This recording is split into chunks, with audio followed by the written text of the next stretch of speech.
Sveika, sveika, sveika! Esi sveicināts manā jaunajā podkāstā Māsība.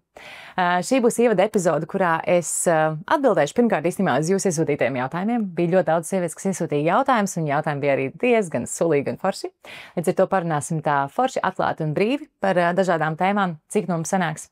Bet šajā ievada epizodē es īstenībā arī gribu droši vien izstāstīt, kāpēc šis podkāsts ir tapis, kas ir tas message, tā doma, ko vispār es gribu pakustināt gan šī podkāsta laikā, gan arī vispār kopumā.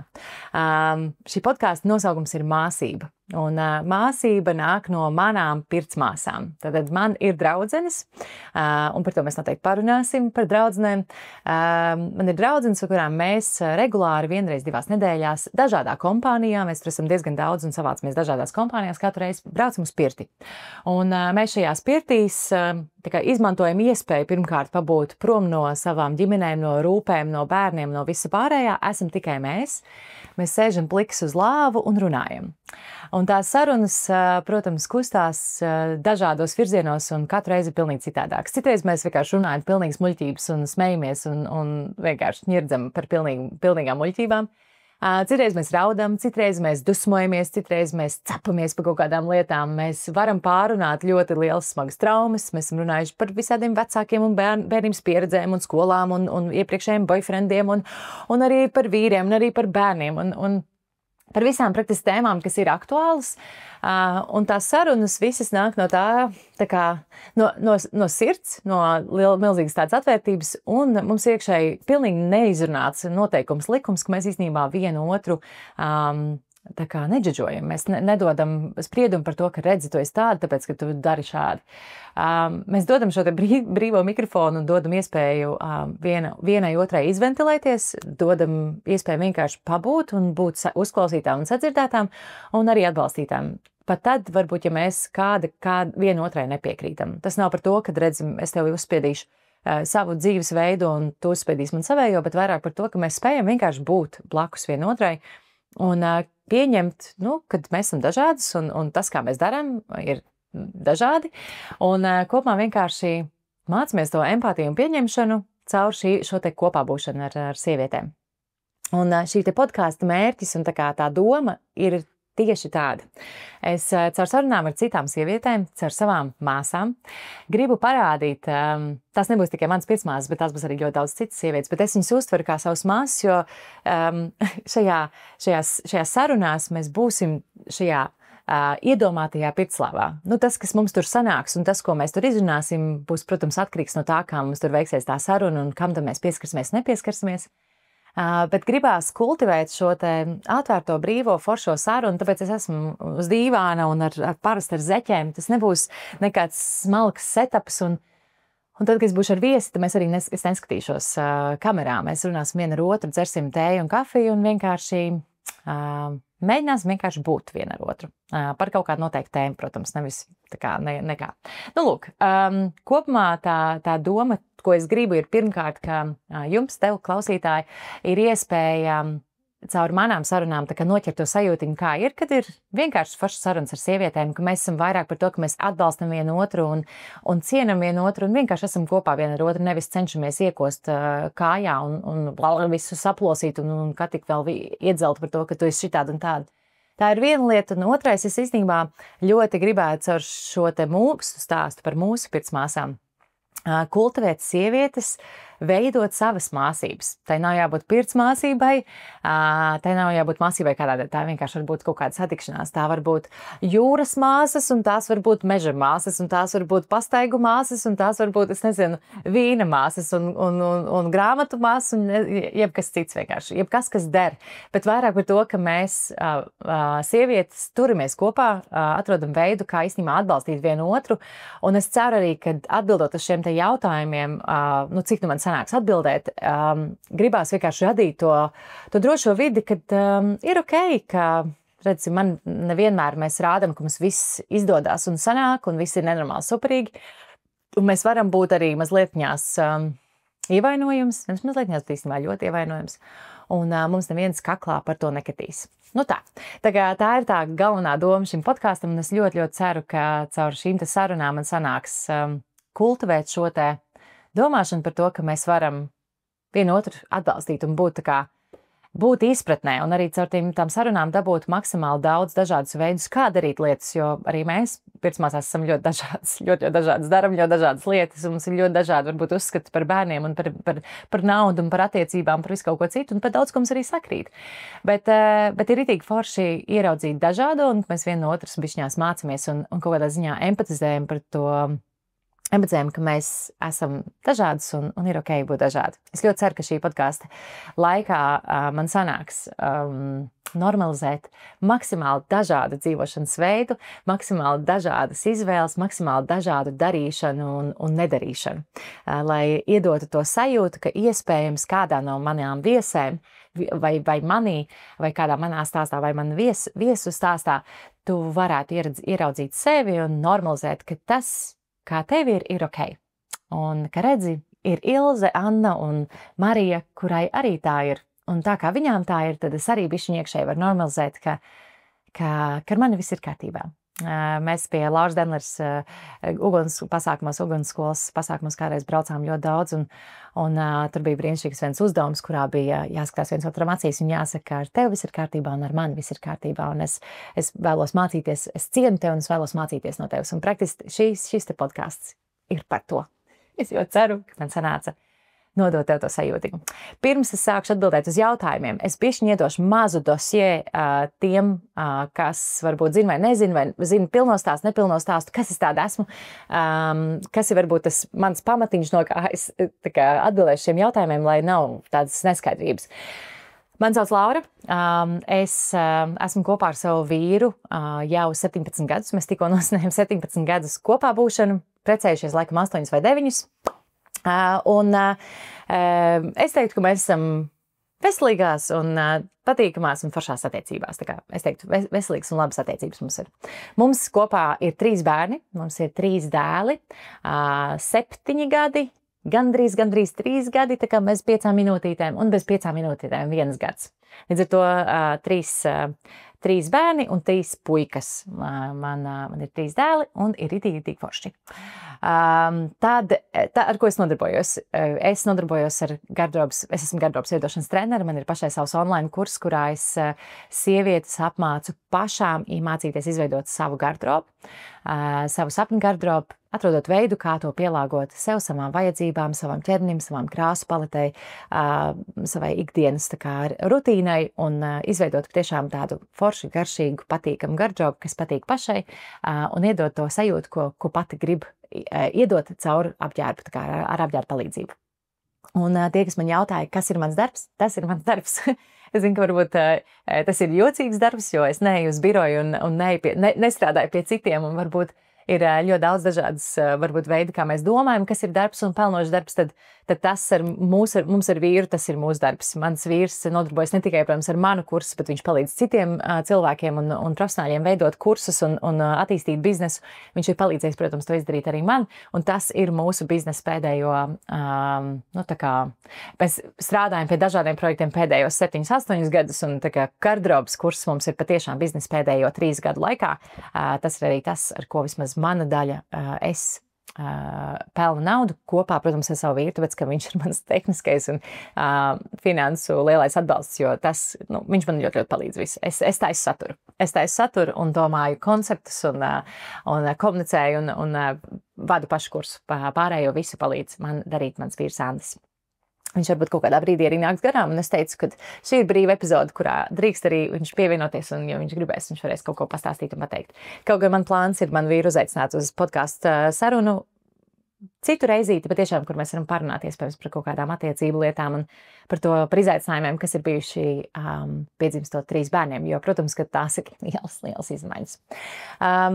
Kas man ir vēl dosie, mēs dzīvojam Cēsīs, mēs neviens neesam no Cēsīm, ne es, ne mans vīrs, mēs šeit dzīvojam pēdējos 7,5 gadus, dievinam mūsu vietu, vidi, patiešām mums te ļoti patīk, mēs te ļoti labi jūtamies un neplānoju nekur doties, mums šobrīd mums šeit ir labi.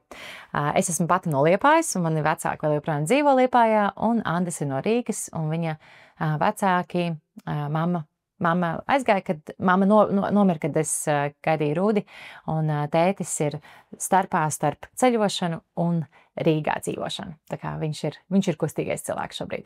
Nu tā, es domāju, ka ar tādu pavisam pamatiņu pietiks, lai varētu atbildēt uz jautājumiem, un es viņus esmu sadalījusi dažādās grupiņās, tā kā lai bišķiņās vieglāk būtu.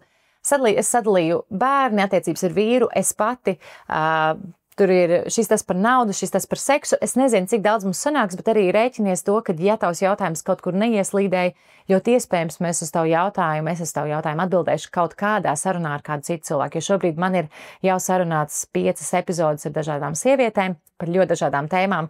Tā skaitā būs arī seks, būs arī draudzības, būs arī attiecības un vēl visādas lietas, un nauda būs, un viss kaut kas būs. Tā kā tas vēl nāks viss kaut kas iekšā, un es domāju, ka ļoti daudz jautājumu atbildēsies tur, bet lai iedot to garšiņu par to, kā vispār šis te podcasts izskatīsies, izklausīsies un būs, šis noteikti būs tā epizode, kas iedos to pirmo garšiņu. Ja tu šobrīd gribi taisīt ēst, kārtot māju vai locīt veļu, iet pastaigā, jebko citu, droši to dari. Šīs visas epizodes būs tā veidotas, ka tu vari darīt jebko citu un turēt mūs austiņās, vienkārši mūs vai mani austiņās, kā vienkārši papildus iedvesmu, papildus izklaidi. Teiksim godīgi, vai ne? Labi, es sākšu ar es pati, jo man liekas, ka tas varbūt ir vieglāk, tāpēc, ka tur lielākoties iekļaut tikai es pati, un tajā brīdī, kad iekļaujās mani bērni, mans vīrs, tad, protams, tie jautājumi ir ļoti dažādi un ļoti tā kā kutelīgi, jo būsim godīgi, es nebūšu pilnīgi balta lapa saistībā ar citiem cilvēkiem. Es varu būt pietiekoši balta un atvērta lapa, tad, kad mēs runājam par mani vai par kaut kādām lietām, kur mēs ar vīru esam vienojušies, ka mums ir ok par to runāt, bet es tā brīvi nestāstīšu kaut kādas lietas par saviem bērniem, ja es nejūtu, ka tā ir informācija, kas citiem cilvēkiem būtu jāzina. Un jā, tas vienkārši ir kaut kā jāreitinās sarunāt daudz ko caur sevi, caur to, kā man iet, kā es jūtos, kā varbūt man, kam esmu gājis cauri. Tieši tāpat tās mans vīrs, bet īsti varbūt nebūs tā, ka es stāstīšu pilnīgi visu sīk un smalki. Sāksim tā. Viens no lielajiem jautājumiem, par ko cilvēki ļoti daudz jautāja, bija vispār par to, kā atrast tādu jēgu, balansu dzīvē, kā atrast tās lietas, kas kurina tavu iekšējo uguntiņu, kā degt par lietām, kā vispār atrast tās lietas, par ko tu dedz. Un tas ir, protams, ļoti, ļoti tāds komplekss un sarežģīts jautājums. Tas nav varbūt vienkārši atbildams, bet viena no lietām, varbūt, ko cilvēki arī daudz jautāja par to, Dievs, cik tu esi pozitīva, kā tu vari būt tik priecīga ar visiem 3 bērniem, es jūdzos 3 bērniem, un es uzreiz gribu normalizēt to, ka es arī bieži vien jūdzos ar 3 bērniem, un to daļu, ko jūs mani redzat, es cenšos, protams, parādīt arī to daļu, kur esmu sagurusi un varbūt nejūtos pašā labākajā tā kā neesmu pašā labākajā sajūtā, bet tāpat laikā vienkārši jārēķinās, ka tas, ko cilvēki redz, esot Instagramā, YouTube vai jebkur citur, es nezinu, vai tajā pašā podkāstā, jūs jau redzat tikai kaut kādu daļu, izgrieztu gabaliņu no manas dzīves. Es uzreiz saku, protams, ka nav tā, ka tas ir kaut kāds teātris, es patiešām esmu tāds priecīgs un pozitīvs cilvēks, es vienmēr tāda esmu bijusi, un man liekas, tā ir tā lielā, varbūt, atbilde kaut kādā ziņā, kad es nezinu, droši vien to var kaut kādā ziņā sakultivēt un mainīt savu to mindsetu par to, kā tad, es te redzu tās lietas un daru tās lietas, bet kopumā gribas droši vien pateikt to, ka, tās ir arī kaut kādas personības iezīmes. Ir cilvēki, kas ir vairāk introverti un ir cilvēki, kas ir ekstraverti. Man bija jautājums, vai esmu introverts? Nē, pilnīgi noteikti nē. Es pilnīgi noteikti neesmu introverts cilvēks, esmu ļoti ekstraverta. Tas nenozīmē, ka man nepatīk būt vienai, man patīk būt arī vienai un pabūt vienai un pavadīt laiku pašai ar sevi.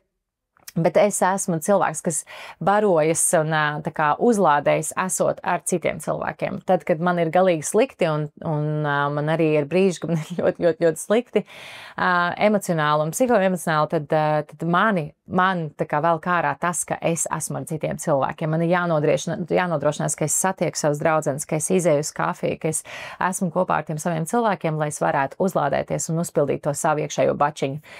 Tas ir vismaz man pašai ļoti svarīgi. Man liekas, ka viena no lietām, ar ko es esmu diezgan ņēmusies un man bijis grūti varbūt arī reiz pieņemt, ka es esmu tik aktīva un skaļa un man var pamanīt telpā un kad es smejos, tad dzirdu puspilsēta un, tā kā it kā liekas, varbūt no malas reiz cilvēks skatās no malas, es arī tā gribētu, redz, esmu klusāk un mierīgāk.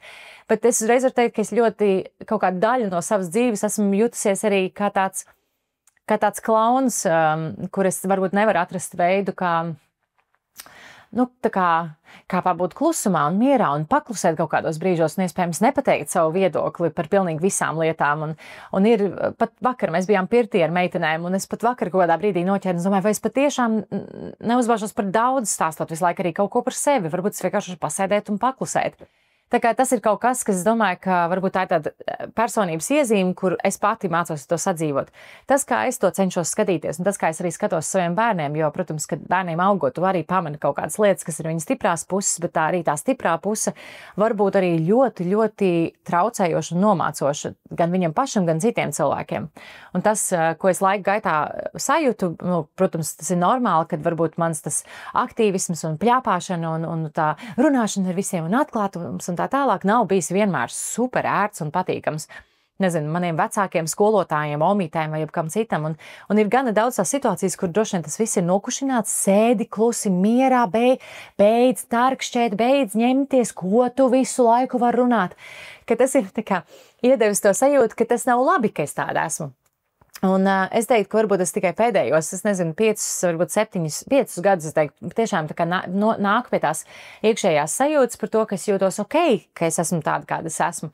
Tas nenozīmē, ka es vienmēr jūtos ok kaut kādās situācijās, jo ir daudz situācijas, kuras jūtos, kā ir pat daudz, varbūt vajadzēja bišķi mierīgāk, tas cilvēks tā kā varbūt nav īsti gatavs tādai enerģijas gūzmai, ar kādu es nāku, bet es tā kā spēju varbūt bišķiņ tā mierīgāk un empātiskāk skatīties uz sevi par to, kāda es esmu. Un tas, kā es skatos uz sevi un tas, kā es skatos šobrīd uz bērniem, ir iemācīties savu to spēka pusi izmantot maksimāli labos nolūkos. Piemēram, es nezinu, tas, ka es esmu komunikabla, un viens no maniem bērniem ir tieši tāds pats. Viņš var runāt ar jebkuru cilvēku uz ielas, viņš ir super empātisks, viņš jūt cilvēkus, viņš tā kā ir pilnīgi iekšā sabiedrībā, un viņš vienmēr visiem draugiem uzdaisīs dāvans un vienmēr tā kā sajutīs visu. Bet tad, protams, ir daudz situācijas, kur gan viņam, gan arī man, kur tas varbūt nav patīkami, kad ir cilvēki, kuri negrib visu laiku viņiem runā, vai ir cilvēki, kuri grib vienkārši mieru. Un tā kā ir ļoti, ļoti grūti, tīpaši, ka tu esi bērns, protams, ka tu nemāki to kontrolēt, tu esi vienkārši skaļš un uzbāzīgs iespējams, es esmu tāda bijusi bērnībā, un ir ļoti, ļoti grūti varbūt to iemācīties kontrolēt, un tas, ko es cenšos tagad darīt ar saviem bērniem, ir būt klātsošai un mācīt viņiem tā kā sajust beigo spēku tajā, bet tāpat laikā iemācīties to kontrolēt. Es to iemācījos kontrolēt 30 gados, varbūt 27 gados sāku vispār apdomāt par to, kad tas, kāda es esmu, nav slikti, tas nav stulbi un muļķīgi, un man nevajadzētu sevi piespiest būt citādākai tikai tāpēc, ka redzi, ak, Dievs, ja es būtu klusāk, ja es būtu mierīgāk, ja man mazāk varētu pamanīt, varbūt es būtu šitādi, bet es tāda neesmu. Es atceros vienā uguns pasākumā, precīzi vienkārši bija pateikts, es laiku sēdēju un domāju, Dievs, kā es gribētu būt sarkanvīns, tas klusais, mierīgais, super relaksētais, tumšais, dziļais cilvēks, ja? Un tad bija tieši tajā pasākumā bija kaut kāda refleksija, un kur man teica, Laura, tu esi tāds šampanietis, tu burbuļo, un tajā brīdī likās, nē, es negribu būt šampanietis, es gribu būt sarkanvīns. Un mēs šobrīd atskatoties smējos par to, bet es atceros to iekšējo sajūtu, ka man likās, es negribu visu laiku būt šampanietis. Tad tagad es laikam esmu varbūt iemācījusies izmantot to savu šampanieša enerģiju pareizajās vietā un laikā, un tas ļoti, ļoti man palīdz. Tā kā praktiski pieņemt sevi tādu, kāda es esmu. Protams, neizmantojot, nedarot pāri citiem cilvēkiem, jo tā ir viena no lietām, ko es noteikti gribu iemācīties un aktīvi mācos.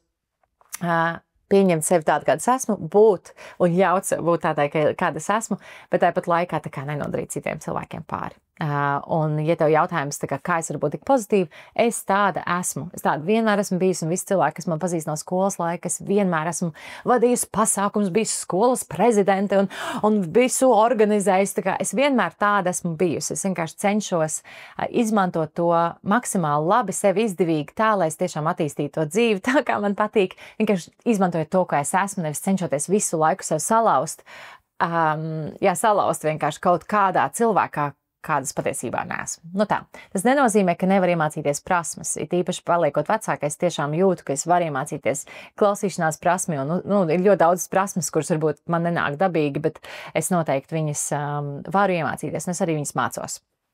Tā kā tas bija tāds jautājums. Bet viena no lietām, kas ir jārēķinās, ka, piemēram, cilvēki, kas bieži vien, vismaz man tāds novērojums ir, ka cilvēki, kuri ir ar šiem te milzīgiem šampaniešu burbuļu uzrāvieniem, kur vienkārši viss ir tik superīgi, man personīgi ir diezgan arī lielas apakšas.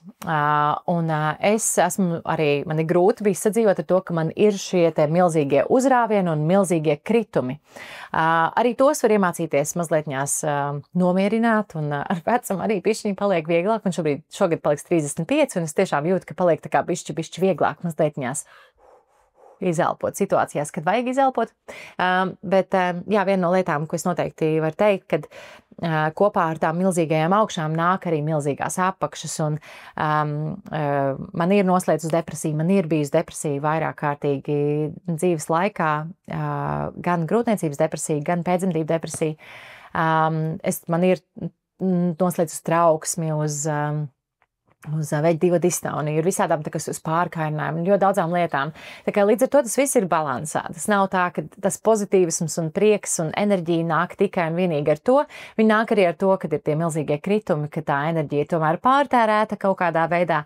Neesmu tā godīgi varbūt bijusi pret sevi kaut kādās situācijās, esmu pārtērējusies, un pēc tam ir milzīgi kritumi un caurumi, un vienkārši jāmācās arī ar tiem tikt galā. Nu tā kā varbūt cilvēks, kurš ir mierīgāks savā enerģijā, viņam varbūt nav tik milzīgas augšas, bet es ticu, ka viņam arī iespējams nav tikpat lielas apakšas. Bet varbūt arī ir. Man grūti pateikt. Es nezinu, tas es vienkārši varu pat par sevi pateikt. Un par to jēgu kopumā, viena no lietām, man liekas, ko es, vismaz mācos un cenšos vienkārši mācīties uzticēties bišķi vairāk savai intuīcijai un attīstīt to intuīciju, un noteikti terapija, kurā, es eju terapijā pēdējos 5 gadus, sāku iet, kad Rūdim bija 2, tagad viņam ir 7, un šobrīd vēl joprojām eju terapijā, un mans vīrs iet terapijā, un tas, protams, nospēlē milzīgu lomu, kādas un kurā vietā ir mūsu attiecības, tāpēc, ka mēs abi cenšamies tomēr visu laiku strādāt ar sevi, lai visu to mēslu, kas mūsu galvā notiek, neizliktu attiecībās, un tā kā neatstātos to tikai attiecībās, bet mēģinam atrast tos cilvēkus, kas mums var palīdzēt. Bišķiņ tomēr apstrādāt to, kas notiek manā galvā, un to varbūt kā es rīkojos, vai kādus paternus es konstanti visu laiku atstrādāju. Daru vienu to pašu. Tad sajūtu, kopā esmu 17 gadus un atkal sastrīdējamies par to pašu, ko pirms 15 gadiem. Tā kā nekas ārkārtīgi ir mainījies, protams, kā mēs strīdamies un kā mēs varbūt risinām un kā mēs redzam tās lietas, bet ļoti daudz lietas ir tādas pašas, un tu saproti to, ka tām vienkārši ir jāstrādā, lai tās saknītes izkasītu ārā. Tā kā. Bet terapijā viena no lietām, man liekas, kas ir ritīgi uzstrādāta laika gaitā, ka viņa iemāca uzticēties tai iekšējai domai, tai iekšējai intuīcijai, jo tad, kad citreiz ir kaut kāda situācija, kur es stāstu, ka redzi tā un šitā, es tur darīju šitā un tā tālāk, un tad, kad man uzdod jautājumu, kur ir vēl kāda reize, kad tu esi tā jutusies, bieži vien ienāk prātā kaut kāda situācija. Tur skolā, es nezinu, skolotāji tur pateica kaut ko, un tas liekas vienkārši pilnīgi nesaistīt ar to, ko mēs tagad runājam. Mēs tur runājam, es nezinu, attiecības ar vīru, vai tur kaut kāda situācija, kur es esmu uzbļāvus draudzenei, vai es nezinu, vienalga, mēs esam sastrīdējušās. Un tad pēkšņi ienāk prātā šī cita situācija. Un terapijā tas, ko viņa man ir, mana terapeita man ir iemācījusi, ir uzticēties tai domai, kas ienāk prātā, ka viņai ir nozīmes. Un es teiktu, ka varbūt tas kopumā vienkārši tas, ka tu vispār uzticies sev un uzticies tām domām, kas tavā galvā nāk, ka viņām ir nozīmes, ka nav tā, ka tas ir pilnīgs mēsls, bet ka patiesībā tur ir kaut kāda svarīga un nepieciešama informācija. Tieši tas pats, protams, lēni un prātīgi sāk kopēties un tā kā parādīties arī citās dzīves jomās, kur, piemēram, nezinu, tev iekšēji sajūta, ka man vajag šo podcastu, un es par to esmu domājis jau ilglaicīgi, un kaut kādā brīdī saprotu, ka es nezinu, kāds ir šī podkāsta gala rezultāts. Es noteikti ar viņu nepelnīšu naudu, šobrīd tikai vienīgi tērēšu naudu. Ir ļoti daudz lietas, kuras saprotu, ka es neko nesaprotu un es nezinu, Es nezinu, kāds ir tas gala doma, tā kā gala produkts kaut kādā ziņā no šī podkāsta. Bet man iekšēji tā sajūta, tā vilkme ir to, ka man viņu vajag, un es zinu, ka kaut kur iekšā man ir sajūta, ka tas ir tā vērts, ir vērts ieguldīties, un tas ir jādara. Es nezinu, kāpēc, man ir grūti pateikt, kas notiks pēc 5 gadiem, bet es jūtu, ka man tas ir jādara. Un vienkārši tā kā uzticēties tie iekšēji sajūtai un darīt. Pat tad, kad tu neredzi, es šobrīd neredzu, kā un vai es vispār varēšu nopelnīt naudu no šī, un jāreikinās, ka tas paņems daudz laika, un protams, ka es tērēšu naudu braucot pie cilvēkiem un satiekoties ar viņiem. Es maksāju tajā brīdī auklītē, tā kā tās būs izmaksas. Bet es par to cenšos šobrīd nedomāt un vairāk domāt par to, ka tā ir investīcija nākotnē ar domu, ka es kaut kad sapratīšu, uz kurien šis viss ies. Tā īstenībā ir notikusi, tā ir attīstījušies pilnīgi visi projekti, kas mums ir bijuši, kas bija Seek the Simple pirms 7 gadiem, Zero Waste un Minimalisms, kas bija mūsu tas iesākuma projekts, ko mēs ar Andi tā intensīvi, varbūt daļa no jums mūs iepazina tādā veidā, jo mēs bijām pirmie tādi lielie aktīvisti, pirmie, bet skaļākie un tādi zināmākie aktīvisti, kas nodarbojas ar Zero Waste un pēc tam ar minimalismu un vēl kaut kādām lietām. Un tad ir kaut kādas lietas, kas vienkārši ik pa laikam uzspēl. Man liekas, es gribētu darīt to, piemēram, gardrobas projekts. Gardrobas projekts dzīva Covid pirmajā sākumā. Man bija pilnīga panika un likās vienkārši, es pilnībā sastingu. Tas bija briesmīgs moments, un mēs pilnībā pazaudējām darbu ar Andi, jo mums abiem diviem darbs ir saistīts ar lekciju, tajā brīdī ar lekciju vadīšanu, un neviens nevadīja online lekcijas, visi vadīja lekcijas uz vietas, un visi, protams, atcēla tās lekcijas, un mēs palikām praktiski bez naudas, bez ienākumiem, un nebija tik ātri izdomāt, kur tad mēs strādāsim, ko mēs darīsim. Un tajā sastingšanas periodā es sāku terapijā iet, jo es sapratu, ka ir, pilnīgs caurums, pilnīgi pakaļ, ir rītīgi slikti. Es neesmu labā vietā, un es no tejienes neizlīdīšu, un es noteikti neizdomāšu, kā nopelnīt naudu, jo ir ļoti grūti izdomāt, kā nopelnīt naudu, jo tu esi pilnīgā dzīvniekā, tā kā satraucies par to, kā vispār izdzīvot. Un tad, kad tas, ko man terapeiti teica, ko tu gribi darīt? Ko tu gribētu? Kas ir tavs sapnis? Un es teicu, es gribētu taisīt gardrobas kursu vai strādāt kaut ko ar gardrobas veidošanu. Tas ir mans passions, tas ir kaut kas mani aizdeg un man patīk. Bet kā lai nopelntu naudu? Viņi teica, stop, tagad nedomāsim par naudu. Uztais to prieka pēc. Un es to projektu uztaisīju prieka pēc. Šobrīd tas ir mans pamata ienākums. Šobrīd es esmu bērngumšanas atvaļinājumā, bet tīri kā darbs, tas ir mans pamata ienākums. Un es nekad pirms 5, 6 gadiem, tad, kad es vispār to sāku darīt 5 gadiem, es noteikti tajā mirklī neiedomājos, ka tas projekts būs tur, kur viņš ir tagad. Līdz ar to tas, kā es vienīgais varbūt, es nezinu, vai es negribu teikt ieteikums, tas nav padoms un es neesmu nekāda life coach un tā tālāk, bet tas no tādas personīgās pieredzes ir uzticēties un attīstīt to iekšējo intuīciju un sajūtu par kaut kādām lietām un atļaut sev izdarīt tā, kā gribās un patīk. Piemēram, šī darba telpa radās tikai tāpēc, ka es sapratu, ka man vajag. Tam nav nekāda finansiāla pamatojuma, tam nav nekāda pat tāda fiziska pamatojuma, jo mums ir darba telpa, kas ir blakus Andim. Šī telpa bija tā kā, neizmantota. Mēs vienkārši metām šeit lietas un mantas. Mēs vedām pilnīgi visu, kur nebija, visas lietas, kuras nebija, kur nolikt mājās, mēs vedām šeit. Un es sapratu, man vajag šo te telpu. Un šobrīd, kad tā telpa ir, es viņai redzu jēgu, es redzu to, kāpēc viņai bija jābūt, bet es iekšēji pateicu, man vienkārši vajag. Man vajag to telpu, un es vienkārši darīšu. Es izštukošu, kā nopelnīt naudu, es izštukošu, kā samaksāt par to visu, bet man vajag, lai tā telpa ir mana. Un šobrīd ir vienkārši fantastiski. Man ir mana mazā svētnīca, kurā es varu gan pasēdēt, gan pastrādāt, gan atpūsties, gan atnākt vakaros, kaut vai pagulēt dienas, jo es gribu. To neesmu darījis, bet es labprāt to darītu. Un kopumā vienkārši esmu uzradījis to telpu, kad man bija tā iekšējā sajūta, kad viņai ir jābūt. Un, protams, ka es arī tad sagaidīšu kādu savu podkāstu viesi. Daudz jautājumu bija tieši par saistībā par to, kā es rūpējos par sevi, par savām tādām vajadzībām, ir tīpaši ar 3 bērniem, jo tiem, kuriem ir bērni, varbūt ir bišķiņ grūti saprast, kad nav bērnu. Man liekas, ka es negribu ieiet tajā, ka tev būs bērni, tad tu redzēsi. Es tā kā negribu doties tur, bet es pilnīgi noteikti varu teikt, ka tad, kad man bija viens bērns, es ļoti skaļi un ļoti balamutīgi pļāpāju par to, ka diezgan, ko jūs ņematies ar to, un bērni jau nav nemaz tik grūti. Un es nesaku, ka bērni ir grūti, bet ir atšķirības starp 1 bērnu, 2 bērniem, 3 bērniem. Un es domāju, ka 4 un 5 bērniem iespējams noteikti, ka arī ir atšķirība, tāpēc, ka viņu ir vairāk. Un jo vairāk bērni, jo vairāk viņiem vajadzīga uzmanība, jo vairāk sanāk atdot sevi tajā visā un ir ļoti viegli pazaudēties. Ir ļoti, ļoti viegli nolikt viņus kā pirmajā vietā, jo, protams, ka mani bērni ir nenormāli svarīgi un man sāp sirds, ka ir kaut kādi brīži, ka es saprotu, ka es esmu vai nu viņiem nodarījis pāri, vai viņiem neesmu iedevis to, kas viņiem nepieciešams. Un ir tīpaši ar 3 bērniem to ļoti var just, ka tur ļoti sāc piefiksēt, kur... Tu vienkārši tikai tāpēc, ka nav resursi, tev ir jāiedod tam bērnam, jo viņam vajag, bet pārējiem ir jāsēž un jāpagaida. Un tas ir noteikti sasaistās ar mamgiltu, ko ļoti daudz cilvēku arī jautāja par to, kā tad es tiek galā ar to. Un es domāju, ka tam mēs vēl pieskarsimies daudz dažādās epizodēs, jo es plānoju runāt ar daudz dažādām sievietēm, mamām. Man draudzam, kurai piedzima tikko 4. bērniņš, es ļoti ceru viņu noķert tā kā tajā pirmajā sākumā, kur ir tas svaigumiņš, ka tas bebīts ir tik maziņš. Tā kā varbūt ceru viņu noķert vēl tiešām tādā pašā sākumā. Un parunāt par to, bet kopumā, atgriežoties pie tās sevis nepazaudēšanas, tā ir ļoti, ļoti tāda kutelīga un sarežģīta tēma, jo tajā brīdī, kad es pasaku, ka man ir auklīte, kas nāk mums palīgos, un jā, tā ir tāda ļoti apzināta, apzināts lēmums, ko mēs ar vīru esam pieņēmuši, ka mums ir nepieciešama palīdzība, un ja mums nav palīdzības, tad es un mēs brūkam kopā. Mēs brūkam katrs atsevišķi un brūkam arī kā pāris. Un gribētos, lai tā nav. Man nāk bišķi raudens, bet man ļoti gribētos, lai tā nav.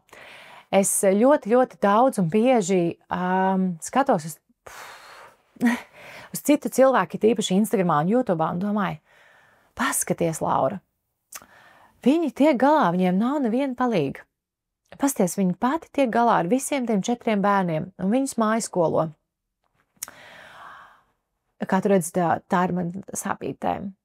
Viņi viņus mājskolo, un viņi ar viņiem visu laiku pavada laiku, un viņi vispār nenogurst, un šeit varbūt pasaka, jā, nu es esmu bišķi nogurus, bet pasties, viņi tā kā viss rullē, attiecības rullē, seks rullē, pati rullē, viss super, tie bērni riņķī, un vienkārši viss ir superīgi, un tad esmu es, un liekas tāds, ko es daru nepareizi?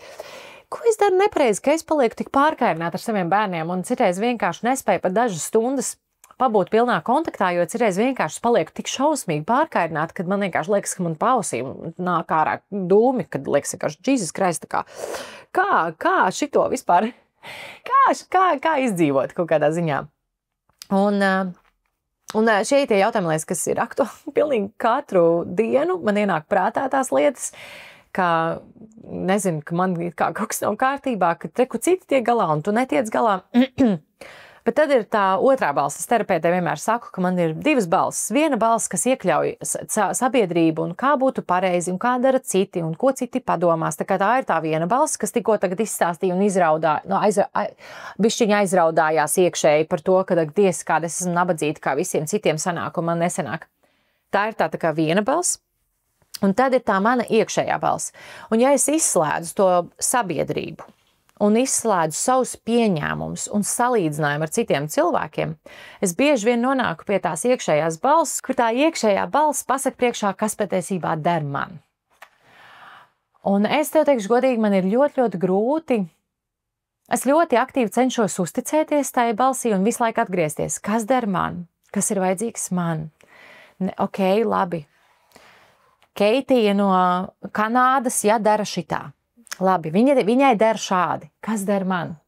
Kas ir vajadzīgs man? Un tad, kad es terapijā bieži vien tā kā cepos, daudzas cepos par to, ka kāpēc citiem sanāk, un man nesanāk, kāpēc citi tiek galā, un es netieku viena pati galā ar visu sadzīvi un bērniem un attiecībām un darbu un vēl kaut kādām lietām. Tad viņi vienmēr, tā kā mēs atgriežamies pie tās iekšējās balss, un tā iekšējā balss pačukst klusi, ļoti, ļoti klusi.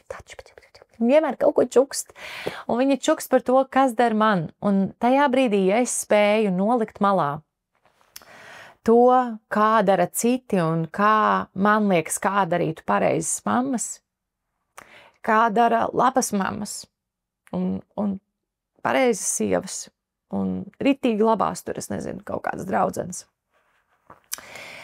Tad, ja es to izslēdzu ārā un atgriežos pie tā, kas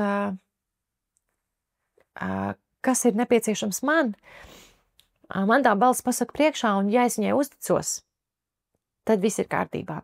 Tad es jūtos gana ok, kā cilvēks, kā mamma, kā sieva, kā līdzcilvēks, kā meita, kā māsa un tā tālāk. Bet ir ļoti, ļoti grūti atgriezties laik pie tās čukstošās balss, jo viņa patiešām ir ļoti, ļoti klusa. Viņa nekliedz uz mani. Uz mani kliedz mani uzskati un mani salīdzinājumi ar citiem cilvēkiem. Tie gan kliedz katru dienu. Katru dienu viņi uzkliedz par to, ka es neesmu pietiekoši laba mamma, jo paskaties, tev bērnam ir tā un šitā, un pasties, viņš ir nogurs, un tu vispār viņu aizved uz dārziņu.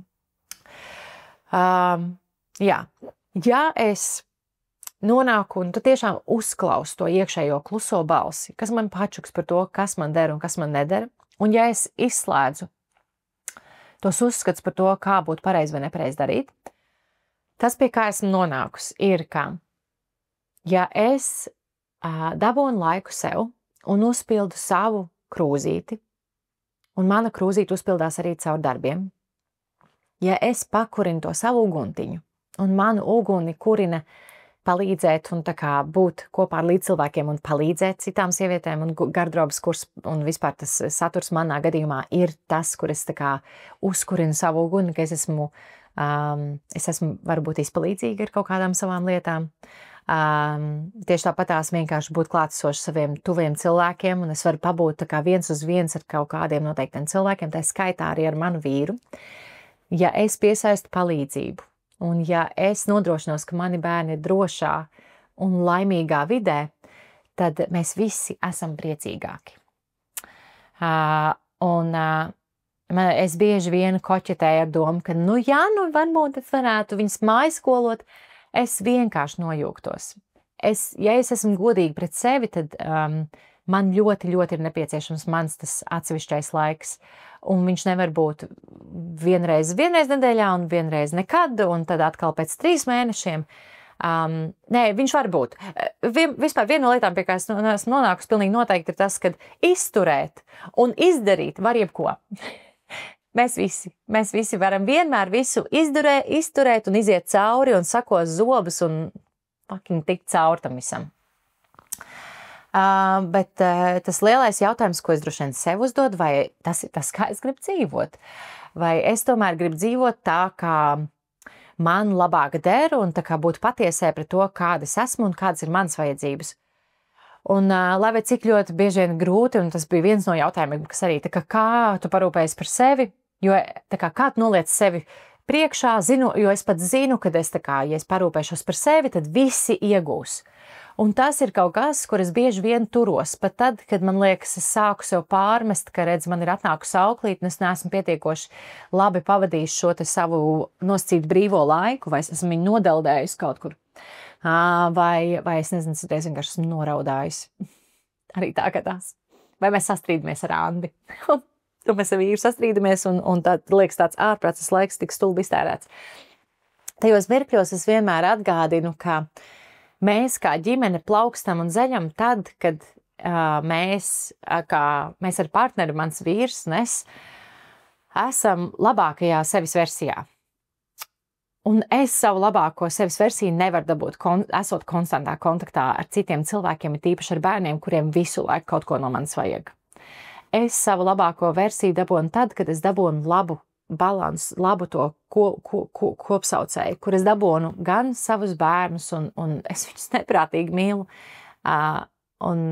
Es nedomāju, ka es ļoti ceru, ka mēs no šī būs vienīgā epizode, kur es šito pateikšu, jo es ļoti ceru, ka mēs vispār neapsveram iespēju, kad tās sievietes, ar kurām es vispār runāšu tuvākā laikā, ka viņas kaut ko dara, tāpēc, ka redz, viņas ir iedomīgas, egoistiskas. Ja? Mēs vairāk runājam par to, ka mēs tās lietas darām, lai mēs būtu foršākas mammas, foršāki līdzcilvēki, foršāki partneri. Un es pilnīgi noteikti esmu sapratusi, ka tad, kad man ir tas laiks, tad, kad es esmu uzpildījusi savu trauciņu, tad, kad es esmu pakurinājusi savu uguntiņu, es atnāku mājās kā 100 reiz un 1000 reiz labāka mamma. Es varu 100% nodoties ar bērniem vakaros, es nesēžu telefonā, nemēģinu sadarīt ēpastiņus, es ar viņiem eju randiņos, es eju ar randiņos ar vīru, Es nestāstu nekādu perfekto pasauli, jo arī nevienmēr man izdodas, bet vairāk par to, ka tad, kad es nodrošinos, ka es parūpējos par sevi, es varu parūpēties par visiem apkārtējiem un savu to kodolu, un šis kodols jau ir diezgan liels palicis, jo mūsu ģimenē ir 5 cilvēki plus kaķis. Tad esmu sapratusi, ka tad mēs visi iegūstam. Un pat tad, kad ir ritīgi grūti, citreiz varbūt atlaist to perfektās mammas sindromu par to, kā tad man liekas, kā perfektā mamma rīkojās. Tad es vienkārši laikā atliekos, bet atnāku pie tā, ka es esmu daudz labāks līdzcilvēks, daudz foršāk mamma, tad, kad es esmu uzpildījis to savu krūzīti.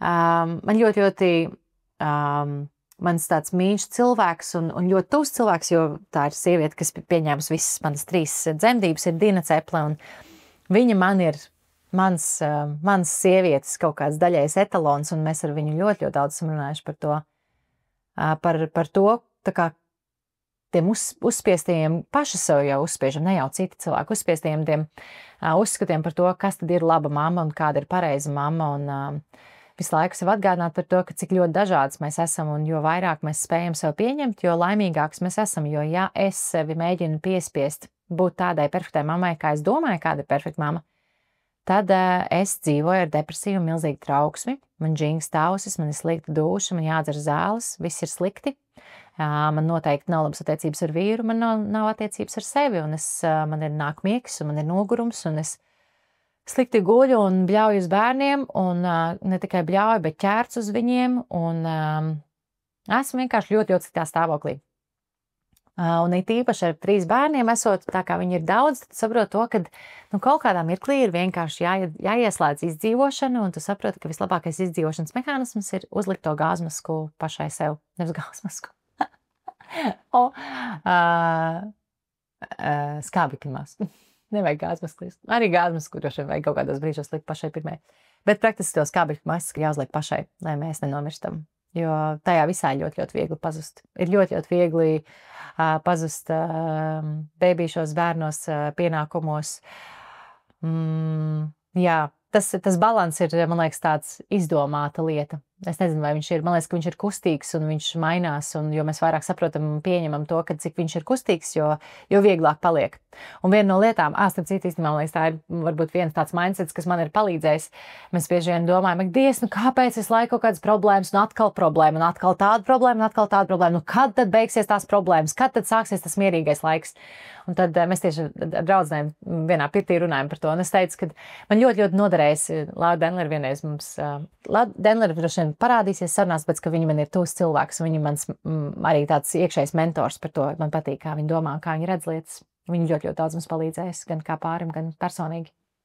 Un viņa vienreiz teica, viņa saka, tajā brīdī, ka mēs spēsim pieņemt, kad problēma risināšana un, piedodiet, sūdu grabāšana ir norma, un tās reizes, kad viss ir superīgi, ziedoši, klusi un mierīgi, ir tā kā ekstras, tad mēs sāksim normāli baudīt dzīvi. Un tas man ļoti palīdzēs īstenībā pamainīt to, kad es laiku varbūt koncentrēs, kad tad beidzot būs normāli. Normāli ir visu laiku. Normāli ir tās dienas, kad visu laiku ir kaut kas vienkārši visu laiku jāmenedžē. Un tad ir tās īpašās reizes, kad ir ekstra. Man patīk uz to skatīties. Jā. Protams, tajā pašā jautājumā bija par to, kā es menedžēju savu laiku, darbus un mazo bērnu, jo manam mazākajam bērnam ir nepilni 11 mēneši. Un atbilde ir, mums ir palīdzība. Mums ir gan maksas palīdzība, jo mūsu vecāki nedzīvo tik tuvu, lai viņi varētu tā kā regulāri un bieži būt mums klātesoši. Mani vecāki un Andu vecāki, Andu tētis mums palīdz tik, cik var un kā var, bet lielākoties ar lielajiem bērniem un kaut kādās reizēs. Mana mamma nedzīvo blakus kaimiņos un nenāk man katru dienu pieskatīt bērnus. Es droši vien varu skatīties uz tām sievietēm, kurām tā ir, un domāju, ak, Dievs laimīgā. Bet tur ir savi plusiņi un mīnusiņi. Ja? Es nedomāju, ka tur ir tikai plusiņi, ka viss superīgi, ka vīrmāt nāk pieskatīt bērnus. Jo tur ir, es domāju, gan daudz arī tās attiecību dinamikas. Mums pilnīgi visiem bērniem diezgan ātri, ar pirmo bērnu maz vēlāk bišķiņu, bet ar otro un trešo ļoti apzināti ir pieslēgta auklīte. cilvēks, ar ko mēs uzsākam sadarbību un lielākoties arī beidzam līdz brīdim, kad bērns aiziet dārziņā. Un uzturam attiecības arī pēc tam, ļoti iespējams viņu ieslēdzam kaut kādos brīžos, kad mums ir nepieciešama palīdzība. Auklīte parasti nāk mums vienam noteiktam bērnam. Ja ir kāda nepieciešamība kaut kādas situācijas, tad tā auklīte, mums lielākoties auklītes arī bijušas ļoti atvērts paņemt arī 2 un 3 bērnus, vai neteikt paņemt ārā, bet pieskatīt mājās. Ja pirmā doma ir tev ir, ak, tu laimīgā, tad no vienas puses jā, es varu sevi saukt par laimīgo, bet ar vienu milzīgu bet. Mums nebūtu 2. un 3. bērns, ja mēs nebūtu spējīgi atļauties vai iemenedžēt sevi šo te palīdzību. Man gribas novilkt tādu milzīgu traknu robežu starp to, kad man baigi ir kaut kas paveicies, starp to, ka tas bijis ļoti, ļoti apzināts un pieaudzis lēmums. Mūsu gadījumā mums tā pirmā pieredze ar pirmo bērnu un naudas trūkumu un visādām lietām. Ļoti daudz mums nebija nekāda palīdzība. Andim tikko bija nomirusi mamma, tētis noteikti nebija spējīgs palīdzēt. Mani vecāki bija Liepājā, viņi arī nebija palīdzoši, tāpēc, ka viņi vienkārši nedzīvo šeit. Mēs bijām tikko pārākšies Cēsī, mēs bijām šeit pilnīgi vieni. Mēs bijām izdomājuši, ka bērns neko dzīvē neko nemainīs, viss būs, super, nekas nemainīsies, turpināsim strādāt, un es turpināšu arī strādāt. Un, protams, kad nebija tik vienkārši. Diezgan sūdīgā stāvoklī dzīvoju 1,5 gada garumā līdz brīdim, kad tas beidzās. Kad bērns aizgāja dārziņā, un es īstenībā sapratu, cik lielā bedrē es esmu dzīvojis un jutusies, cik slikti es esmu jutusies. Un tad, kad tas viss notika, tas, protams, bija diezgan traumatisks process. Mums bija ļoti grūti saņemties man bija ļoti grūti saņemties otram bērniņam, un mums pagāja pietiekoši ilgs laiks, kamēr mēs nonācām pie secinājuma, ka mēs esam gatavi un gribam to otro bērniņu. Bet mums bija savi noteikumi. Man bija savi noteikumi, un manam vīram bija savi noteikumi. Un man ļoti patika, tas bija ļoti apzināts lēmums, kur mēs vienkārši uzlikām kā noteikumu, ka mums ir nepieciešama palīdzība. Otrajā reizē tā bija auklīte, kas nāca palīdzēt, kas nāca vienkārši kā pastaiga auklīte, kas iedeva man tās 2-3 stundiņas brīvas, kuras vienkārši varēja pasēdēt un vienkārši skatīties, punktā, satikt draudzenes uz kafiju, pādīt, pagulēt, jebko. Citreiz varbūt ieiet vannā, varbūt satīrīt māju, bet lielākoties tas bija vienkārši atpūtai un sevis samīļošanai. Tad trešajā reizē, kad mums tas apzinātais lēmums, mums visi bērni ir plānoti, tas arī bija jautājums, mēs esam ieplānojuši, un visiem bērniem ir bijis iekšējais plāns par to, kā mēs redzam, kas notiks tajā brīdī, kad ienāks 3. bērns, katrs nākamais bērns. Un ar 3. bērnu mēs ļoti labi jau sapratām to, ka, ja mēs nenodrošināsimies, ka mums būs izstrādāta palīdzības sistēma, būs pilnīgs auzas. Mēs vienkārši noslīgsim tajā bērnu un darbu un pienākumu gūzmā, arī droši vien nevarēsim izštukot, kā nopelnīt naudu. Mums vienkārši ir jāsaprot, kā mēs vispār to redzam, kā mēs redzam to bērnu kopību un bērnu uzaudzināšanu tad, kad mums ir 3 bērni. Un mēs uzstādījām savu to ultimātu, savu sarakstu par to, kas mums ir nepieciešams, un ar 3. bērnu mums pievienojās, mums ir auklīte, un mums ir pievienojusies mājas tīrītāji, kas nāk 1-2 nedēļās, kas īstenībā tieši šobrīd tīra māja. Un tas ir kaut kas, kur mēs vienkārši pieņēmām lēmumu, un ja mēs neesam spējīgi atrast veidu, kā nodrošināt to, tad vienkārši mums nevajag vēl vienu bērnu. Es zinu, ka tas varbūt izklausās ekstrēmi, un daudzi cilvēki man nepiekritīs, bet tas nav par piekrišanu, nepiekrišanu, es vienkārši izstāstu savu to pieredzi, ka mums bija ļoti svarīgi, ka vai mēs varam izdarīt tā, kā mums der, un tā, kā mums patīk, un tā, kā mūsu ģimenei der vislabāk, vai tad mums nav nepieciešams vēl viens papildus cilvēks ģimenē, jo tāpat jau ir grūti. Nav jau tā, ka ir šausmīgi viegli. Tāpat ir grūti ar 1 bērnu, tāpat ir grūti ar 2 bērniem, un tagad ir grūti arī ar 3 bērniem. Un ir arī priecīgi un labi, tas nenozīmē, ka ir tikai grūti, bet vairāk par to, ka vienkārši ir jāizstrādā sava tā sistēma. Tas ir vienkārši, ko mēs esam sapratuši kā mums. Ja mēs klausamies tajā čukstošajā balsī, es zinu, ka ir ļoti daudz cilvēku un arī sievietes, kuras grib palikt mājās, un man būs viena tāda sieviete, ko es gribu satikties podkāstā, kur sapratusi pilnīgi pretējo, ka viņi negrib strādāt, ka viņi negrib neko darīt, viņi grib tikai būt mājās ar bērniem. Un tas ir pilnīgi pretējs stāsts manējā. Es dīloju ar to, ka man ir grūti pieņemt, ka man gribas strādāt un man gribas darīt un būt noderīgai un dot pasaulē arī caur citu kanālu, ne tikai caur saviem bērniem, bet ir cilvēki, kas saprot pilnīgi pretējo, ka viņi grib tikai likties iekšā savos bērnos, un tas ir rītīgi kruti, ka mums ir tik dažādas tās lietas. Vienīgā problēma ir tā, ka mēs tik šausmīgi salīdzinām viena otru pašas ar sevi, pasties, reku viņa tā, viņa šitā redz, viņa pareizi un es nepareizi. Labi, tā kā mums vienkārši ir kaut kāda brīža, ka mēs esam sapratuši, ka mums vienkārši jāklausās sevi un jādara tā, kā mums der vislabāk. Tāpēc man ir auklīte, un tad, kad man ir auklīte, tad es skatos, kas man ir nepieciešams tajā laikā. Citreiz atnāk kaut ko padarīt birojā, citreiz mēs kaut ko sataisu saturu, citreiz es eju uz humpalām, citreiz satieku draudzenes, citreiz es vienkārši guļu. Kā kur reizīt. Daru dažādas lietas. Tā kā kopumā vienkārši mēģinu atrast veidu, kā tomēr parūpēties par sevi. Jo, es teikšu godīgi, tad, kad bērni atnāk mājās no dārziņa, viņiem visiem mani vajag un visi mani grib. Un ja es tad sākšu vilkt robežas un iet ārā pa mājas durvīm, tad es pametu Andi zem akmens, un viņam jātiek galā ar tiem kliedzošiem bērniem, kuriem vajag tajā brīdī iespējams tā kā nedalīt uzmanību. Un tad man liekas, tā kā neviens īsti nav ieguvējis. Es it kā baigi pametu, nezinu, visu gaisā un pasaku, aloha, man vajag brīvu, ko es citreiz arī daru. Tas ir normāli, es arī citreiz arī tā daru. Un uzreiz arī Andis pasaka aloha un aiziet pastaigāties. Bet kopumā vienkārši, ja mēs gribam veidot maksimāli tādu veselīgu ģimenes dzīvi, un nenojūgties šajā visā procesā, mums ir jāatrod veids, kā parūpēties vienam par otru un pašam par sevi.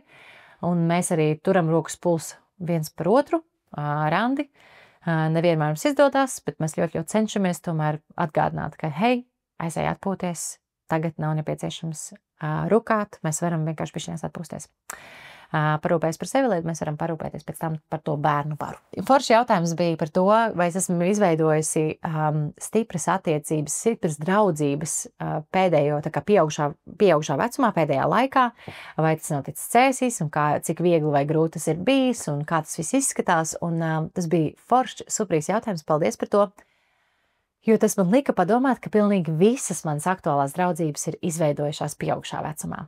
Man ir dažas draudzenes, kas man ir no bērnības. Ar viņām mēs sazināmies 2-3 gadā. Mums ir superīgas sarunas, bet tas arī ir viss. Mana ikdiena paiet ar manām draudzenēm, kas man ir tagad. Un visas manas draudzenes, kas man ir tagad, ir parādījušās pēdējo 7 gadu laikā. Mēs tieši vakardien ar meitenēm runājām par to un nodomājam par to, cik interesanti, jo mums lielākoties visām tā ir. Mums ir visām ir kaut kādas dažas draudzenes vai draugi, kas ir no bērnības, bet lielākoties mēs visi turamies kopā kā jaunās draudzībās, jaunās savienībās. Un tas, ko es gribu pateikt kopumā, ka tas viss ir bijis tāds ļoti apzināts process. Piemēram, man ir viena mīļa draudzene, kas arī būs podkastā Baiba, kur māca adīšanu. Es no viņas iemācījos adīšanu, un viņa nāks ar mani parunāt par adīšanu. Un es, piemēram, ar viņu, viņa man ir ļoti, ļoti tuvu draudzene šobrīd, tiešām. Es ar viņu iepazinos vecāku izglītības programmā, viņa vadīja tajā brīdī plecu, bet mēs tā kā nebijām pazīstams. Mēs vienkārši aptuveni sveiki, sveiki, labdien, labdien, čau, čau. Tā kā pilnīgi vienkārši. Un tad es pamanīju, ka viņas meita nāk tajā pašā dārziņā, tā kā mums bērni iet vienā dārziņā. Un es viņu vienreiz satieku, un otrreiz satieku, un trešoreiz satieku, un es dzirdēju, kā viņi runā ar meitu, kā viņi varbūt dīlo ar kaut kādām lietām, kur meitai ir histērijas un kaut kādas gribēšanas un tā tālāk. Un es vienreiz izdomāju, ka viss man viņi ritīgi patīk, un es gribu viņu uzaicināt uz kafiju, un es gribu ar viņu parunāt. Es gribu ar viņu draudzēties. Un es tā arī pateicu, Baiba, čau, klausies, iznāc ar mani uz kafiju, es gribu ar tevīm draudzēties. Mēs izgājām uz vienu kafiju, kas mums ievilkās nepārspīlēt 4 stundu garā sarunā. Man tajā brīdī bija piedzimis Pauliņš, un es jutos diezgan, es neteiktu, tad es nejūtos vairāk vientuļi. Ar Rūdu es jūtos ļoti vientuļi, pirmo bērnu. Ar otro bērnu es jau nejūtos tik vientuļi. Bet es ļoti aktīvi, tā kā ļoti specifisku, tikos ar draudzenēm. Viņam teica, hei, es gribu tevi satikt, kad es tevi varu satikt, es gribu iziet ar tevīm uz kafiju. Un šādā veidā es esmu šobrīd attīstījis vairākas draudzības, kuras ir patiešām bijušas tīri no tā, ka es vienkārši uzprasos uz kafiju. Man tagad ir arī draudzene Kristīna, kas ir nesen draudzene, patiešām nesen, nepārspēlēt dažus mēnešus. Bet mums ir tik superīgas un dziļas sarunas, un mēs diezgan bieži tiekamies, un tas viss ir gājis no tā, ka gan viņa, gan es super proaktīvi esam centušās vienu otru uzrunāt uz kaut kādām satikšanās. Hei, satiekamies kopā ar ģimenēm, satiekamies tikai ar bērniem, mēs tur ejam kaut kur kopā. Aizējam tur, es nezinu, vakarā pasēdēt tur un šitur. Citreiz mēs ejam divatā, citreiz mēs ejam kopā ar ģimenēm un bērniem, citreiz mēs tikai ar bērniem. Tā kā kopumā visas draudzības, kas šobrīd ir aktuāls, ir radušās ļoti apzināti. Un man liekas, ka tā ir viena no lietām, ko varbūt mēs esam bišķiņās aizmirsuši. Un tad ir tīpaši, ja sievietēm ir tādas ļoti dziļas un lielas draudzības no bērnības, ka viņām liekas, ka tas nav iespējams veidot ļoti labas attiecības un dzīves attiecības ar jauniem cilvēkiem. Bet man patiesībā tā pieredze ir pilnīgi pretēji, jo tā iekšējā sajūta ir tā, ka jā, man ir manas vecās draudzenes, man ir ļoti, ļoti liels prieks, ka dažas no viņām tāpatās kā es, varbūt iet terapijā vai meklē, vai tā kā ir gatavas iet dziļumā. Nevis, ka mēs tā kā papļāpājam par to, kurš tad ar ko ir apprecējies un kurš tad šķīries, cik daudz kuram bērni un kurš tur kuru krāpj un tā tālāk, nu tā kā baumas un vispārējais. Tā arī ir daļa no sarunām ar kaut kādām draudzenēm, bet viena no lietām, ko esmu piefiksējusi, kad man ir tikai ļoti, ļoti, ļoti, ļoti dažas draudzenes, kuras patiešām ir tādas, ar kurām man ir interesanti pārunāties ne tikai tajā vienā reizē, hei, kā iet, ko darīju, ko tu strādā un cik tev veci bērni, bet ka mēs varam iet dziļumā tajās sarunās. Un, ja godīgi, šobrīd man nāk prātā divas vecās draudzenes, ar kurām, trīs vecās draudzenes, ar kurām es patiešām varu iet dziļumā. Un man dziļums ir ļoti, ļoti svarīgs šobrīd attiecībās. Man ir ļoti, ļoti grūti, tas nenozīmē, ka man nav attiecības, kuras nav dziļas, bet man liekas, ka man ir grūti atrast jēgu attiecībām vai tikšanās reizēm, kur varbūt trūkst mums šīs tiešām tādas atvērtības, atklātības un tādas spējas būt ievainojamam. Un, jā, gribas vienkārši varbūt iedvesmot un iedrošināt cilvēkus, ja tu jūti un redzi, ka tev varētu būt connections ar kādu no cilvēkiem, tad uzrunā, pasaka, hei, aizējam uz kafiju. Varbūt iespējams dabūsi sev labāko draudzeni, jo šobrīd Baiba man ir viena no labākajām draudzenēm. Es varbūt varētu atbildēt par bērniem, jo tu bija jautājumi dažādi bērni par to vispār, vai visi bērni ir plānoti, un mūsu gadījumā, jā, visi bērni ir plānoti, ātrāk vai mazāk ātri pieteikušies. Bet lielākoties mēs tiešām varam teikt, ka mēs arī esam ļoti pateicīgi, ka mums nav bijis tāds milzīgs problēmas ar bērnu ieņemšanu, un es nezinu, kā tas ir, kad tā ir. Arī bija viens jautājums par to, kad ir grūti tikt pie bērniņa. Es nezinu, kā tas ir. Vienīgais, ko mēs ilgāk gaidījām, bija Pauliņš, otrais bērniņš, kurš mums nāca 5 vai 6 mēnešus, un man jau likās ilgi, bet es zinu, ka tas ļoti daudz cilvēku tādā viņu gaidīšanas spektrā 5-6 mēneši vienkārši spļāviens jūrā. Līdz ar to, es tiešām nevaru piedalīties sarunā, nevis nevaru piedalīties sarunā, bet es nezinu, kā tas ir. Līdz ar to es varu tikai empatizēt no malas. Tad bija jautājums, īstenībā ļoti, ļoti patīkams jautājums, tā kā, kas ir bijis visgrūtākais no nevienu bērnu uz vienu bērnu, no 1 uz 2 vai no 2 uz 3? Un to bieži vien redzu, protams, Instagramā, kur sievietes tā kā ieliek savu to reitingu, kā viņām liekas, un es teiktu, ka noteikti visgrūtākais ir no 0, vismaz mums visgrūtākais ir bijis no 0 uz 1. Tīri tajā, kad ir patiešām mainās viss dzīvēs. Vecā pasaule bišķiņ sabrūk, uzbūvēs kaut kas jauns, tev ir jāiemācās pilnīgi jauna loma, tu esi pilnīgi jaunā statusā, tev ir vēl viens cilvēks, par kuru tu esi atbildīgs. Nu, tā kā, man liekas, es varbūt noteikti, kad es biju stāvoklī ar Rūdu, es pilnīgi noteikti nevarēju iedomāties vai nesapratu, tā kā, cik milzīgas izmaiņas, kas notiek tajā brīdī, kad piedzimst tas bērns un kas notiek ģimenē un attiecībās un tā tālāk. Tad no 1 uz 2, es teiktu, mums bija visvienkāršākais, tāpēc, ka mums arī Rūdim bija diezgan, salīdzinoši daudz gadu. Viņam bija 4,5 gadi, kad mums piedzima Pauls. Tad man likās, tā dinamika un tās pāriešana no 1 uz 2 bija likās pilnīgi mierīgi. Un no 2 uz 3 ir ļoti dalīts izjūtas.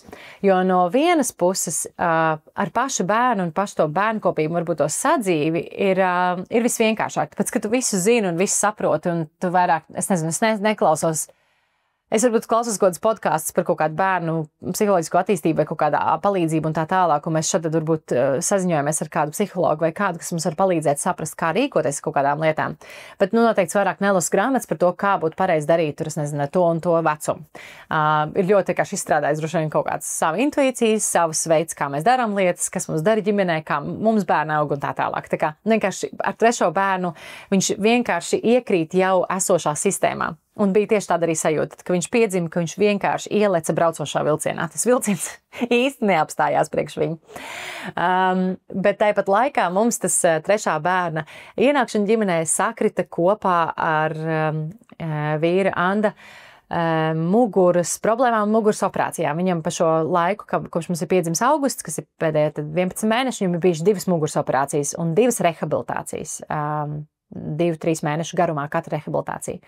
Un pa vidu ļoti liels sāpes arī sākumā. Ļoti liels smagas sāpes. Līdz ar to milzīgs diskomforts un diezgan liels grūtības. Tāpēc es teiktu, ka mūsu gadījumā tas 2-3 ir bijis ļoti izaicinoši, jo daļai mans vīrs nebija spējīgs daudzas lietas darīt. Viņš nedrīkstēja daudz ko darīt. Kas, protams, pameta mani tajā virzienā, ka mums bija jāiztuko, kā tad es tikšu galā. Un tāpēc mums ļoti pamatīgi pieslēdzās palīdzība. Mums bija auklīt nāca daudz vairāk, kā mēs bijām plānojuši un domājuši, jo mēs vienkārši nebūtu iztikuši un izdzīvojuši. Mums bija draugi, kas veda pusdienas, mums bija draugi, kas palīdzēja ar lielajiem bērniem.